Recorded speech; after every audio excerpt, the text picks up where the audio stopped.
I'm the producer for Dungeon Hunter 2 at Gameloft's Montreal studio. Dungeon Hunter 1 was a huge success. It was a game that targeted gamers more than most games in the App Store, which are often more casual. They liked the game. It was already long enough as mobile games go. It was nearly 5 to 6 hours long, but they wanted more. So one of the first things that we did when we started production on Dungeon Hunter 2 was to check out all the player forums, look at all the App Store reviews, and make a solid list of the things that players wanted to see in a possible second game. While going through player feedback, we realized that certain things came up more often than others, and that definitely helped us out. We went for something a bit darker, more mature than the first one, with much more detailed environments. Our goal was to take advantage of new shader technology, which allows for a really immersive atmosphere for players. We created more environments than in the first game. Players will be able to explore 40 different environments, some of which will be randomly generated. So every time you play the game, they'll be different, and you won't feel as though you're replaying exactly the same level. Players will be able to move from one environment to another pretty quickly. We know we're working with a mobile platform, so people will play quick games. Even though we're making a game for gamers, we're also aware that people want to play for 10 to 15 minutes at most. So within those 10 to 15 minutes, the environment will change, allowing them to have a varied experience.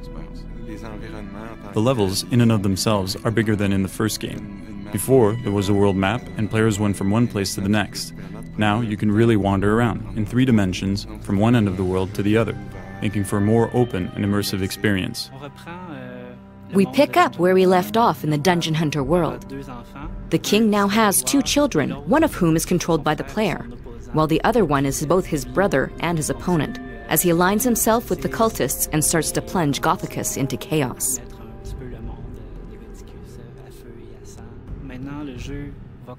Now the game will consist of 3 playthroughs, where players will be able to go through the game 3 times on a higher difficulty, with new items and also with a higher level cap. We also increased the number of playable classes. The 3 basic class types, Warrior, Mage, and Rogue, are still available. However, starting from level 12, you'll be able to start specializing.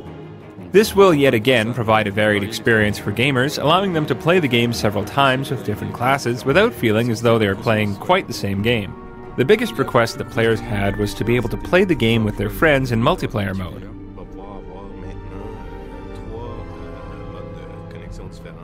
There are now 3 different connection options. Of course, players will be able to play with a friend at any time via local Wi-Fi connection, by using the Gameloft Live network or with Apple's new Game Center, as well as via Bluetooth connection.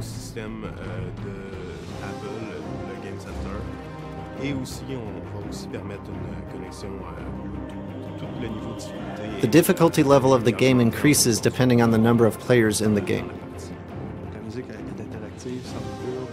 The music is interactive and uninterrupted, so it really follows the emotions and events of the game from beginning to end. As soon as there is a battle against more than 4 monsters, the music combines with a track that is much more intense, combining big war drums and choruses that highlight the action better than ever.